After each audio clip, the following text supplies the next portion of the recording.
and then we can make a start. Okay, so let's have a look then at today's topic, which is conditional probability. So this is going to be looking at events such as this. Okay, the probability that B happens given A. So this is what this means, what I've highlighted there. The event on the left is the one that you're looking at the probability of, but we've been given that the fact that the event on the right has already happened. So to give you some examples of this, okay, because so far we've been looking at a lot of events that are independent, okay, but this is now looking at events where there is some dependency happening. So say, for example, let's say in poker, you get dealt 2 cards, okay? If the first card is a king, that has an impact on whether the second card is a king. Now, if the first card you get given is a king, there's a smaller probability that the second card is a king, okay, because one king has already gone. If the first card isn't a king, then there's a greater chance that the second card is a king. Only slightly greater, but still there is a greater chance that second card would be a king. And sorry to bring in current events, but I think it is quite a good example here. You know, with COVID-19, the coronavirus, we've heard things about the chance of it being fatal dependent on your medical history. Okay, so the chances of you getting the disease or falling very ill from the disease, it is dependent on your previous medical history. Do you have any underlying health conditions? Okay, so that probability, whilst you can work out probability that someone does fall very ill from COVID-19, you can it will be different for different people dependent on their health conditions. So a few other things to note with conditional probability, and these formula here that I'm going to highlight in blue, this is all from the formula book. Okay, now if events are independent, this means the probability that B happens given A is just the probability of B. Or if the probability of A happening given that B has already happened, then that is just the probability of A. Basically, with independent events, it doesn't matter what the previous event was, the probability B is still going to be the probability B, whether A has happened or not. And what I'm just going to highlight here, okay, this just means, in this case, the probability that A happens, whether B happens or it doesn't, is still just the probability of A. But that's for independent events. We're going to be looking at some non-independent events or dependent events. So we'll just check the chat 1 second. Okay. So a school has 75 students in year 13. Of these students, 25 study only humanities and 37 study only science subjects. 11 study both science and humanities subjects. So what we're going to do is we're going to draw a two-way table showing that information, and then we're going to work out some probabilities. So I'm going to split this up into humanities, or not studying humanities, and then we'll have science or not studying science. I'm just going to do some total columns and rows here and here. So looking through this information, I'm told that 25 study only humanities subjects. What that would mean is they study humanities, but they don't study science. Okay, so I put that 25 there. I'm told that 37 study only science subjects. So that means they would study science, but not humanities. So I put the 37 there. And then you told 11 study both science and humanities. So I put 11 there. All of the numbers need to add up to 75. So I'd put a 2 there. And what I'm going to do is just put some totals here at the side. So that means there's 48 students that study science, whether they study humanities or not. And if I add the 25 and 2 together, I get 27. If I add that up, I get 75, which I expect to get. And then I can also just double check this all works, because there's 36 that study humanities and there's 39 who don't study humanities. Okay, you either do study humanities or you don't. So that gives us 75 altogether. So now we're going to use this two-way table to work out some probabilities. Now the first one is the probability that a student doesn't study science and doesn't study humanities. Well, there's only 2 students that meet that criteria, and there's 75 altogether. So it's unlikely, as you'd imagine, it's unlikely to find someone that doesn't study humanities and they don't study science. Most people do at least one of the 2. If we look at part 2, so this is where we've got our new notation. So what this means is always useful where you can to try and say it out loud in words. This just means the probability that someone studies science given that they study humanities. Now, as you can imagine, this isn't just the working out the probability they study science. This is if you're told this person studies humanities, what is the probability that they study science? So what we need to do is restrict the sample space to just look at the people who study humanities. So I'm not looking at the overall 75 students. I'm just looking at the 36 students that study humanities. Out of those 36, so if I just look at that humanities column, there are 11 that study science.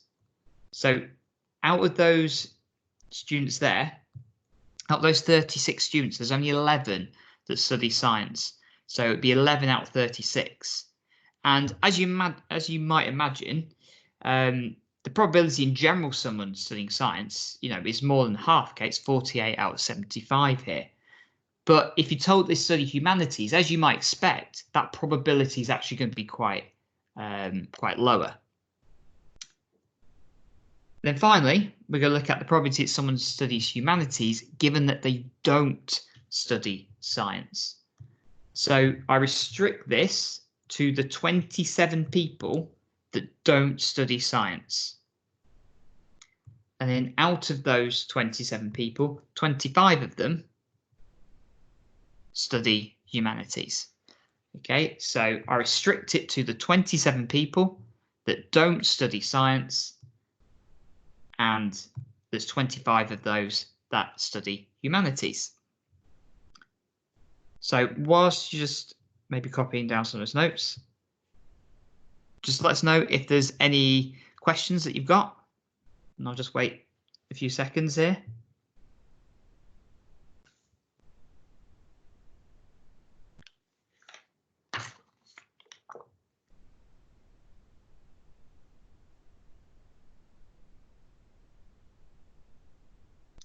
Right, let's move along then. So our second example, 2 4-sided dice are thrown and their score added. Draw a sample space diagram showing the possible outcomes. And look, that's already been done there for us. So we're just going to, so it's just our simple, we've got 2 dice, we add the scores together, and that is my sample space. Remember from earlier, the sample space shows all the possible outcomes.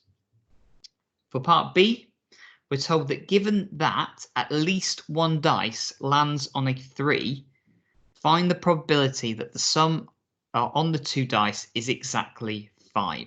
So we're looking at the probability that the sum is 5, given that at least one of the dice is a 3.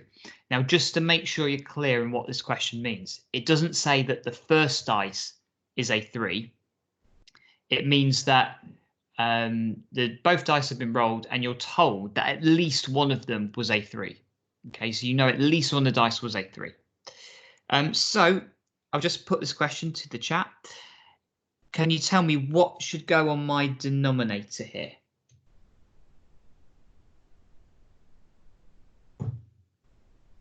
Okay, so what number should go on my denominator?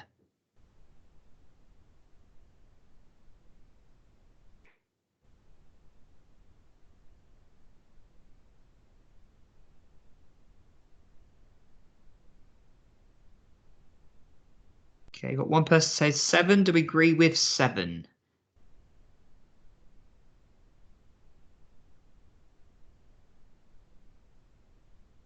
Let's give you another 30 seconds to think about it.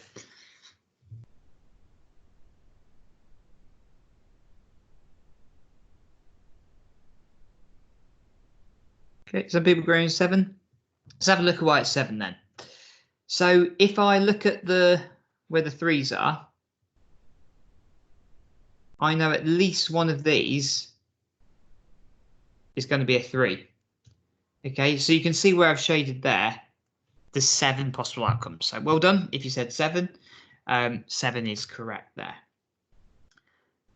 Now what I need to do is look at where I get a 5. So yet again, I've done what I call restrict my sample space. Okay. I know that one of them has to be a 3. So I can't look at 1 and 4, or I can't look at getting a 4 and a 1 to get the 5. Okay, because in that case, at least not one of those is a 3. So I just look at the two possibilities, the two outcomes where I get 5. So I need to put 2 on top. Okay, so look at all the outcomes that goes on your denominator, and then just simply look at where I get the desired outcome, but within that restricted sample space. Okay, I wouldn't include the 1 and the 4 or the 4 and the 1 because it's not in my restricted sample space. I didn't roll a 3 in those occasions. So it would just be 2 out of 7. And then as we do get with these applied questions, state one modeling assumption that has been made, and that simply is that the dice is fair. Okay, the dice is fair, meaning that each outcome is equally likely. Okay, so it's not weighted to get a 4 more than it is to get a 1, 2, or 3. We'll have a little look at example 3. So example 3, we can also do this with Venn diagrams. So here I'm finding the probability that A happens given that B has already happened. Now, normally, if I was just asked what is the probability of A, I would just simply say 0.5. I'd just add the 0.2 and the 0.3 together. But now I'm restricting my sample space. So on the bottom here, I need to put the 0.7. Okay, so I'm just restricting it to everything that I've shaded in there. So just those outcomes only that I've shaded in there. Okay, B has to happen first. So out of that 0.7, in terms of A, the only bits where A happens in that restricted space is just where I've got that 0.3 there. So I'm not including that 0.2 because B hasn't happened in that instant.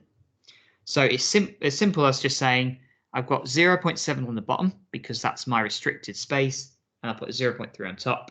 So I can just simplify that to 3 over 7.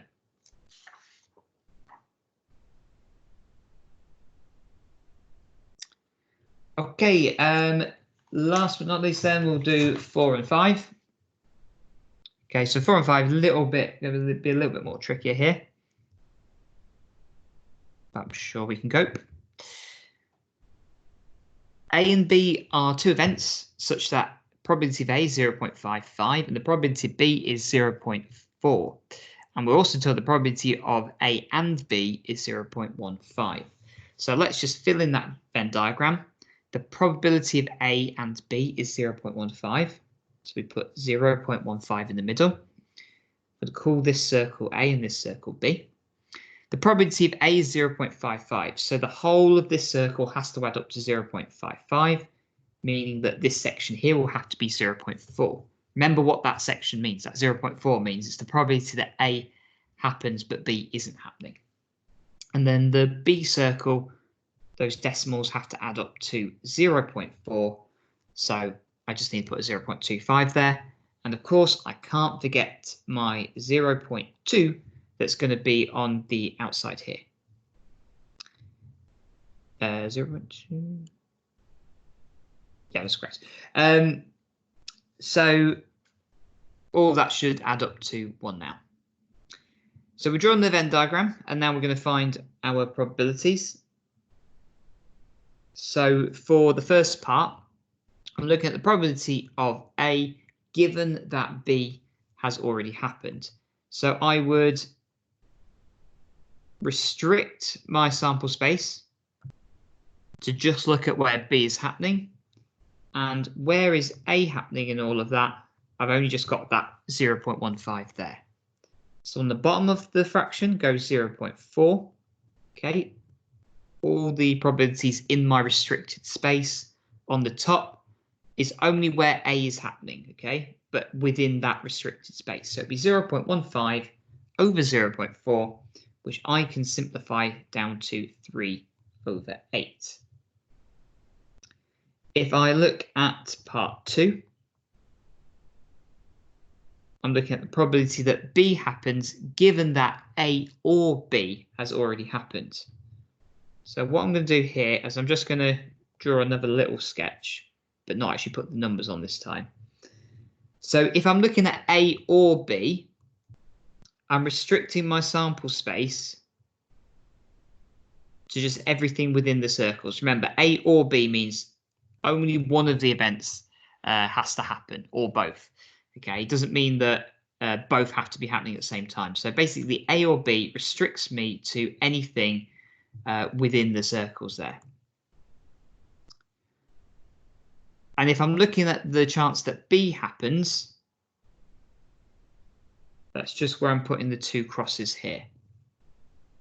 So if I look at the probability, if I add all the numbers within the circles that I've shaded, so if I add all the bits that I've shaded there, so the 0.4 plus the 0.15 plus the 0.25, that's going to give me 0.8.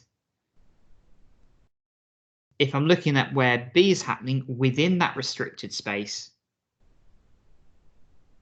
that's just going to be 0.4. Okay, I'm just adding 0.15 and 0.25 together. So that will give me a probability of a half.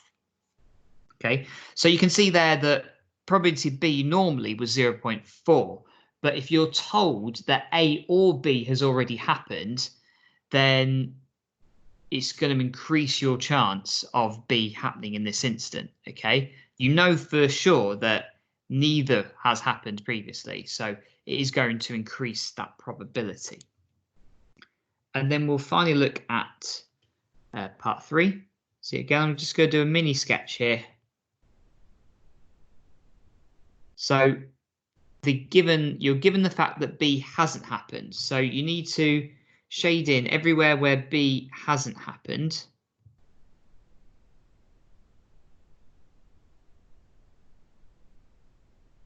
Okay, so everywhere that doesn't include a circle of B. So this is all where this is your restricted space. Okay, so you're given the fact that B hasn't happened. What is the probability that A doesn't happen? So now what I'm going to do is I'm going to put a cross where A doesn't happen. Okay, so it's everywhere that's not within that circle of A. Call that A and B. So on the bottom of my fraction, it's just everything in my restricted sample space. So that's the 0.4, that's where A happens and B doesn't. And it's also the 0.2 that's on the outside. For the working out the probability that A doesn't happen within my restricted space, I only include that 0.2. I wouldn't include that 0.25 because that's not in the restricted space. So I'll work this all out and I should get a third as my probability. So I'm just going to give you a second to make any notes there, and I'll take any questions if you've got them. And then we'll head on to our final example.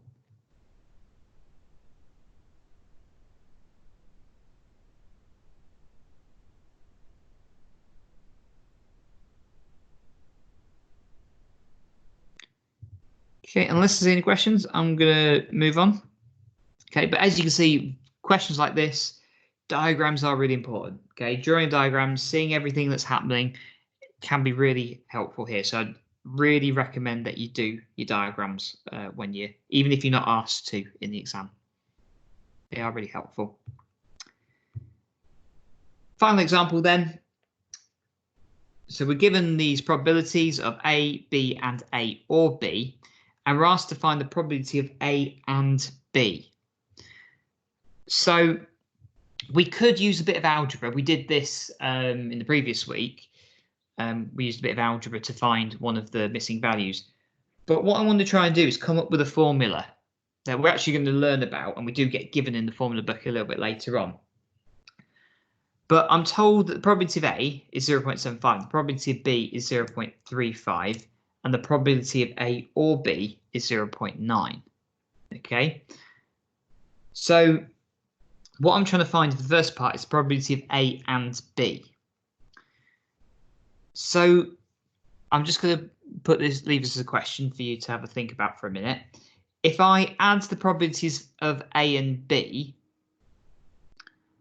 is that going to equal the probability of A or B? So I just want you to have a think about that for a second. So if I add the probability of A and B together, why doesn't that give me the probability of A or B? Think about how the Venn diagram looks and things like that. So I'll just give you a minute to think about why the probability of A plus the probability of B doesn't equal the probability of A or B.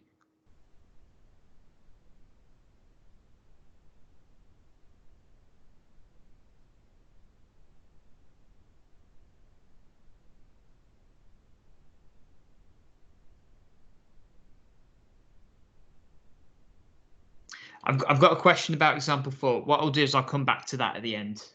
Sorry, I didn't see that, Matthew, but I'll come back to that at the end.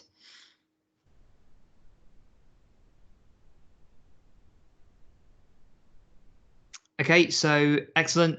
Some of you saying that the middle bit is 0.2 because of the overlap. So excellent. So Abby, you've done some good calculations there. Fantastic. And then not mutually exclusive. The circles overlap. Brilliant use of the terminology mutually exclusive. And then other people talk about the overlap. Excellent. So if we just add those probabilities together, basically we count this bit in the middle twice, okay, which we don't obviously want to do. So if I want to work out the probability of A or B, what I need to do is I can just add the probabilities of A and B together, but I would need to take away this bit in the middle here. So I can rearrange this to say the probability of A and B. If I do the probability of A plus the probability of B, if I take away the probability of A or B, then that will tell me the probability of A and B. Okay. Now this formula here, we're going to talk more about this on Thursday's lesson. Okay. This is in the formula book.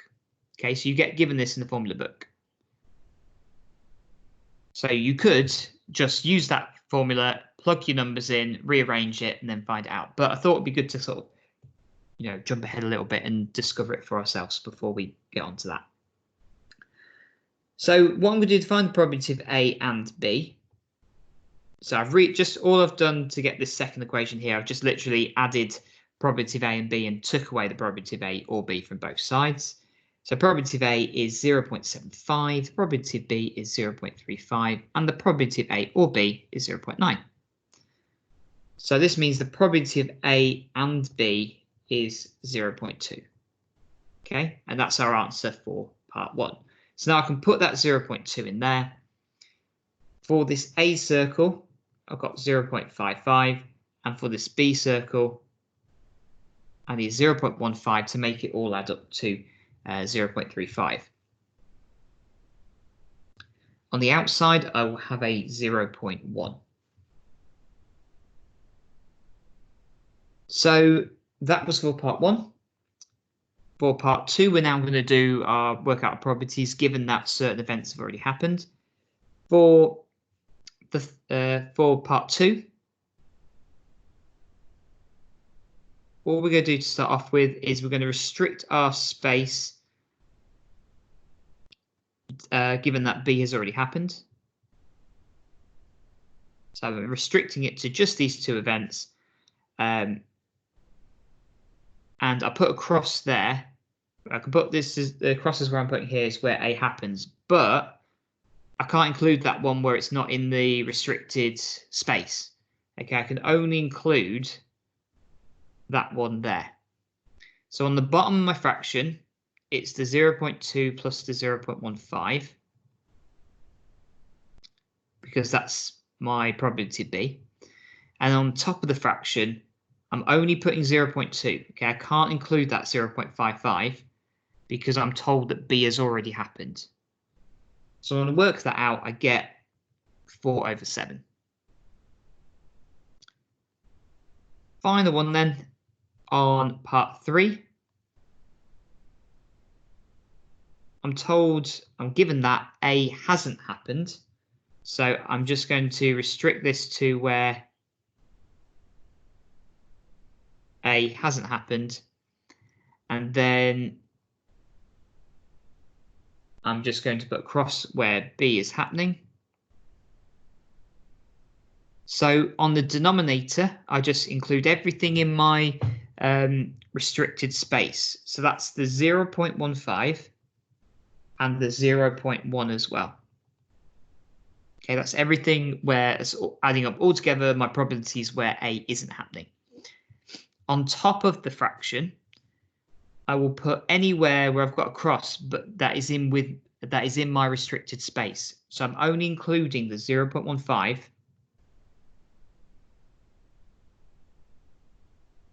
and I just get the 3/5 there. Okay, I wouldn't include that 0.2 in the middle because it's not in my restricted space. So I'll just give you a second to go through that. I'll answer any questions. I'll also just quickly go back to example 4 and I'll tell you the questions that you need to do today.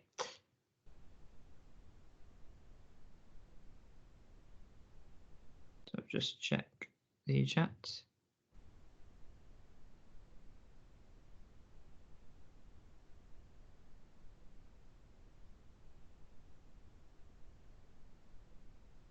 So just look back at that example 4 if you had questions, just where that 0.2 is coming from. I think we're talking about the numerator here on the top. Yeah,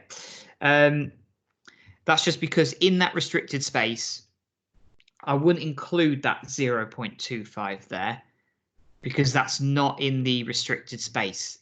Only the 0.2 is there. Okay, I'm told that B doesn't happen, so I can't include that cross there where B actually is happening. Okay, I can only include it, only include the places where A isn't happening, where also B isn't happening as well. So I can only put the 0.2 there on top. So hopefully that answers your question. Let me know if there's any other questions. But what we'd like you to do today is look at exercise 2B on the assignment. So questions 1, 2, 8, and 9. And then from exercise 2C, 1, 2, 3, 6, 7, 8, and 11. And the ones we want to see a photo of is exercise 2B, question 8, exercise 2C, questions 3 and 7. Let us know if you're having any problems submitting that. Also, try and make it as user-friendly for us when we're marking it as possible. I'm getting a little bit of neck ache from some people that have done it upside down. Also, can you just remember that the normal distribution homework is in today, so make sure you get that done, please, if you can.